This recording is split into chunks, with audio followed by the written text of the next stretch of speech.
일단 스토킹 피해에는 남녀노소가 없다라는 점이랑, 그리고 이러한 스토킹 범죄는 90%가 초장에 잡을 수 있다는 겁니다.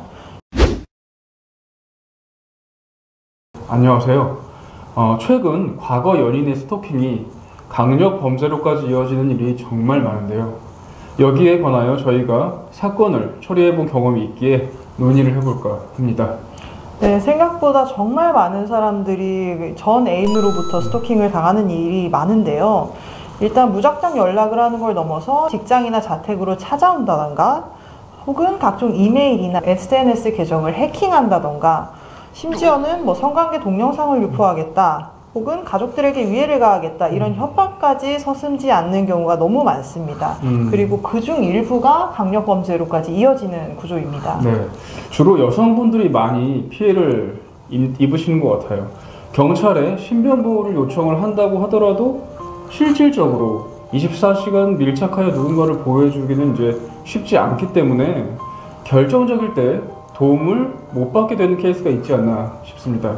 물론 경찰에 있어도 강력범죄를 막지 못했던 이제 안타까운 사례도 있긴 있었죠. 우리가 여기서 주목해야 될 점은 이 스토킹 범죄가 현실로 드러난 강력범죄의 피해만 있는 것은 아니고요. 드러나지 않은 피해가 훨씬 많습니다. 사실 스토킹 범죄라는 게 물리력에 터잡은 범죄는 아니기 때문에 의외로 남성, 여성 가릴 거 없이 피해자가 속출하고 있습니다. 하긴 맞습니다.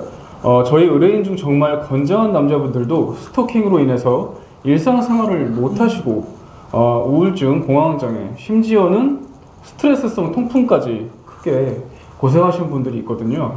네, 그래서 저희가 영상에서 말씀드리고 싶은 바는 일단 스토킹 피해에는 남녀노소가 없다라는 점이랑, 그리고 이러한 스토킹 범죄는 90%가 초장에 잡을 수 있다는 겁니다.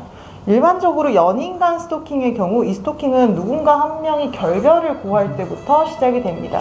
사귈 때는 괜찮았는데 누군가 이제 그만 만나자라고 했을 때 스토킹적 범죄 행위가 발생하게 되는 거죠. 네, 일단 스토킹 범죄에서 중요한 거는요, 내가 당하고 있는 게 스토킹이다 라는 것을 자각하는 것이 굉장히 중요합니다. 사실 오래된 연인 간에 한 번쯤 잡고 싶을 수는 있어요. 근데 이제 정도라는 게 있는 겁니다. 집에 일방적으로 찾아온다거나 직접으로 일방적인 연락을 취하고 이런 게 이제 스토킹 범죄의 발단의 이제 발현이라고 볼 수 있죠.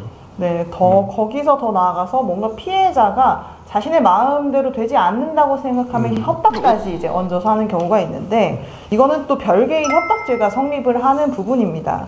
저희 사건 중에서는 전혀 모르는 제3자, 일반인 성관계 동영상을 하나 들고 와서 이게 바로 네 영상이라고 내가 유포하겠다 라고 협박하는 경우도 있었고, 회사의 양다리였다, 문란한 사람이다, 이런 식으로 유포하겠다 라고 협박하는 경우도 있었습니다. 네, 그래서 상대방의 스토킹 행위가 있었는지, 그리고 추가적인 협박이 있는지를 한번 판단해 보시고, 내 일상생활 정말 마음 편히 먹고 자고 그리고 회사 가고 퇴근하는 부분에 뭔가 불안함이 생겼다 라고 판단이 되시면 이제 그때부터 대응을 하셔야 합니다. 사실 대응이라 함은 민형사상의 대응 방법이 많기는 한데요, 가장 효과적인 방안이 이제 어떤 거라고 보시는지요? 역시 형사고소죠. 제가 실제로 다뤄본 사건의 경우에는 형사고소를 기점으로 중단되는 스토킹이 대다수였습니다. 왜냐하면 스토킹 범죄의 특성상 가해자들이요, 멀쩡한 일반인들이 굉장히 많아요. 일반 직장인이거나 취업준비생이거나 이런 분들이 가해자로서 등장을 하시기 때문에 대외적으로 처벌 가능성이 생겨버린다, 형사고소를 당한다라고 하면 상당한 압박이 될 수밖에 없는 거죠. 그렇죠. 그리고 사실 모든 범죄가 그렇지만 그 당사자가 112로 신고했을 때랑 정식으로 고소장을 수사기관에 접수했을 때 수사가 이루어질 수준이라고 할까요? 완전히 다르잖아요. 당사자가 직접 112로 전화해서 신고했을 때는 경찰이 내 말을 잘 듣기는 한 건지, 그리고 이후에 수사는 어떻게 되는 건지 전혀 당사자가 모르는 경우도 많은가 하면, 아무래도 변호사가 있는 상태에서 고소장으로 정식 사건을 접수를 하면 담당 수사관이 확실히 배정되고 수사 경과도 확실히 잘 알 수 있으니까 그런 방면에서는 형사고소가 도움이 되겠어요. 그렇죠. 근데 그 일각에서는 이제 형사고소를 하는 행위가 뭐 그런 게 있어요. 오히려 가해자를 자극하지 않냐, 그 보복범죄를 유발하지 않냐, 뭐 이런 걱정을 하시는 분들도 있습니다. 실제로 저희 의뢰인들이 형사고소 착수하기 전에 가장 우려하시는 부분이세요. 가해자는 또라이다. 그래서 내가 형사고소를 했을 때 얘가 어떻게 나올지 모른다. 이게 가장 우려하는 부분이신데, 사실 이것 때문에 무조건 고소하시라라고 말할 수는 없고요. 일반화할 수는 없지만 이 부분은 반드시 상담이 필요한 부분입니다.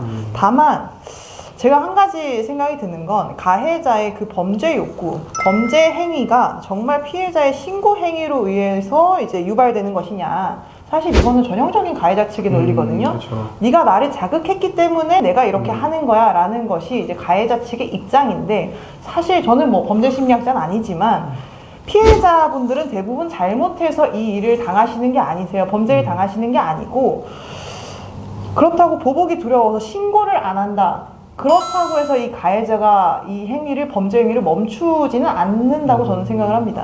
그렇죠. 또 현실적으로 이제 신변 보호를 이제 경찰에 요구하기 위해서는 이제 그 어떠한 이제 사유가 있어야 하기 때문에 어떤 방식으로든 이제 신고는 이루어져야 하겠군요. 네, 네. 그렇죠. 다만 사안에 따라서 이제 어떻게 접근을 해야 할 것인지는 이제 신중해야 할 필요는 있는 것 같습니다. 뭐 예를 들어서 이제 고소장의 이제 수위라든지 또 이제 가해자를 대하는 변호인의 태도 등을 조절함으로써 가해자를 이제 불필요하게 자극하는 일은 뭐 없어야겠죠. 그리고 이 지점에서 이제 담당 변호사랑 충분히 상담을 하신 후에 방향성을 어떻게 할지 정하시는 것이 좋다고 생각을 합니다.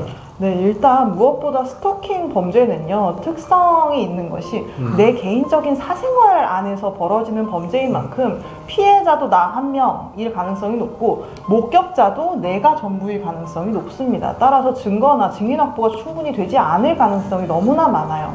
그래서 이거 뭐 예전에 질병은 널리 알려라 이런 말이 있듯이 이 스토킹 범죄야말로 널리 일단은 뭐 경찰이든 변호인이든 친구든 가족이든 널리 좀 이 사안을 좀 알려주시고 가능한 필요한 때에 뭐 필요한 조력을 받을 수 있게 환경을 조성해 두는 것이 가장 중요하다고 생각합니다.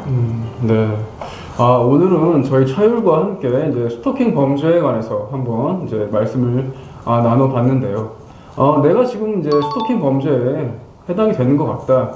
이렇게 생각이 드시는 분들은 저희 차율에 한번 이제 상담을 받아보시고 이후에 어떻게 대처를 하실지 결정을 하시면 좋겠습니다. 끝으로 이제 올 한 해 정말 이제 고생을 많이 하셨고 내년에 더욱 좋은 일들 많이 생기시길 바라며 저희 의뢰인분들께 최선을 다하는 저희 차율이 되도록 더욱 열심히 노력하겠습니다. 네, 감사합니다.